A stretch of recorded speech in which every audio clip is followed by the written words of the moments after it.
Chapter 6, Section 5 is about linear inequalities. We want you to be able to model, write, and graph these. If you remember what inequalities means, that's not equal, so that's the greater than, less than, greater than or equal to, or less than or equal to. Okay? This example is the one that's not in your notes, so just follow along with me. It says you are buying paperback and hardcover books at a book sale. You can spend at most $20. Okay? There's your key word right there that we're not going to be able to use an equal sign. What are the possible combinations of paperback and hardcover books that you can explain and why? Okay, at most tells me that I could spend $20, so that means I could be equal, but I can't spend any more than 20. I don't have to spend my whole 20, so I can do less than, or I can spend equal to. So I'm going to write my equation, and then I'm going to use a less than or equal to symbol instead of an equal. So I know that paperback books, which I'm going to call X's, are $2.50, and hardcovers, which I'm going to call Y's, are $4.50, and 20 is like my total. So we have 20 on one side of our inequality symbol, and 250x plus 450y. It's like the standard form right here on the other side. I don't know what combination of these books I can buy, but I know that my total cost has to be less than or equal to $20. This is a linear inequality. Okay, so your two vocab words, here's an example right here, what we just did of a linear inequality. 20 is greater than or equal to 250x plus 450y. And a solution of a linear inequality is just any ordered pair that makes that inequality true, which is what we've been doing for systems all along. But this time, there's more than one option since it's an inequality. All right. We're just going to identify solutions to begin with. They're going to give you a linear inequality, and they're going to give you an ordered pair, and they're going to ask if that's a solution or not. The way that you tell is that you take your ordered pair, the x and the y, and you plug it in to your inequality. And when you get down to the bottom, if it's true, then yes, it's a solution. If it's not true, then no, it's not a solution. Okay, so we're going to try this one down here at the bottom. They're asking if 3, 6 is a solution to y is less than or equal to 2/3 x plus 4. So I'm going to plug for my y, I'm going to put the 6. So it'll be 6 is less than or equal to 2/3 times my x, which is a 3, plus 4. All right, so the 6 doesn't change.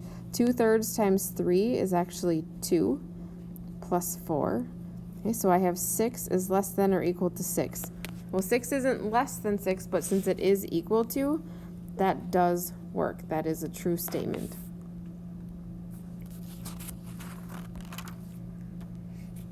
Okay, same idea here. This would be a good place for you to pause, try it on your own, plug in both of these. So start with A. Is -5, 2 a solution for this linear equation?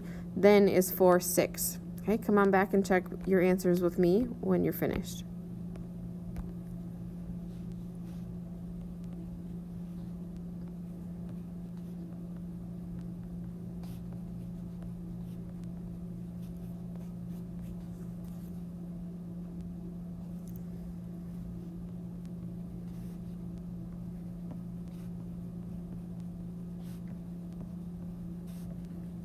Okay, welcome back.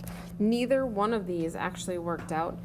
Letter A, when I plugged in -5, 2, I got that 2 is less than -3, which is not true. And on letter B, we got 6 is less than 6, also not true. So neither one of those are solutions. Okay, the graph of a linear inequality in two variables consists of all points in the coordinate plane that represent the solutions. Okay, so what they're saying is that when I graph, all the points on one half of the graph will be solutions, and all the points on the other half of the graph will not be solutions. The other thing that you need to remember, really important, is if I have a greater than or a less than symbol, that's going to give me a dotted line, because none of the points actually on the line are a solution, just everything that's greater than or less than. If I have a greater than or equal to or a less than or equal to, that is a solid line, meaning that every point on that line also is a solution, as well as things that are greater than or less than. Okay, so we're going to graph this one on our own and then test a point so that I can decide where I need to shade my solutions. Okay, we're going to start by plotting the y-intercept, which is at 1. So we go up to 1 and we put a dot. And then our slope is rise over run, up 1 over 2 across the whole graph.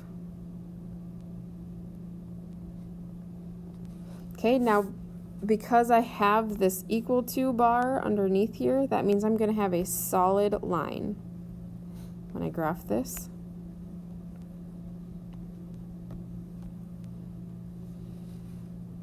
Okay, and now I'm going to pick a point, any point on this whole graph. I usually try to go with 0, 0 if possible, because that makes an easy computation. And I'm going to plug in 0, 0 into this graph, or into this linear equation, and we're going to see if it is a solution or not.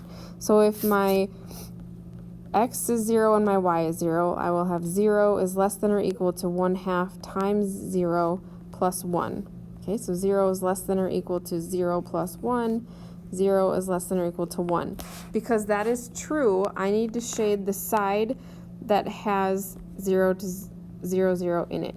So everything on this side of the graph will be in solution to this linear inequality, as well as everything on that solid line. So I should be able to pick any point over here in the shaded region and plug it in and it will work. And anything over here that I plug in will not work. Okay, let's try it again with this one. This time, however, they don't give it to us in a nice graphable way, so we want to get it into slope-intercept form. So 4x minus 2y is greater than 16. We need to rearrange it and try to get that x by itself. Okay, so first thing I'm going to do, or the y by itself, is I'm going to subtract 4x. So I have negative 2y is greater than a negative 4x plus 16. Divide by negative 2, and if you remember way back, anytime that I multiply or divide by a negative number means I need to switch my inequality sign. So it's no longer a greater than, now it's a less than. So I have y is less than 2x minus 8. Okay, so I'm going to go onto my graph, and I'm going to graph my y-intercept first. So I'm going to go down to negative 8. And I'm going to use the slope of 2, so up 2 over 1.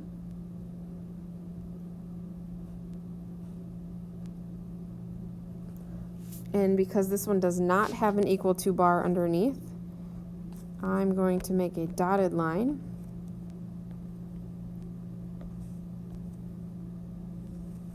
Okay, that means none of the points on that line are actually going to be solutions.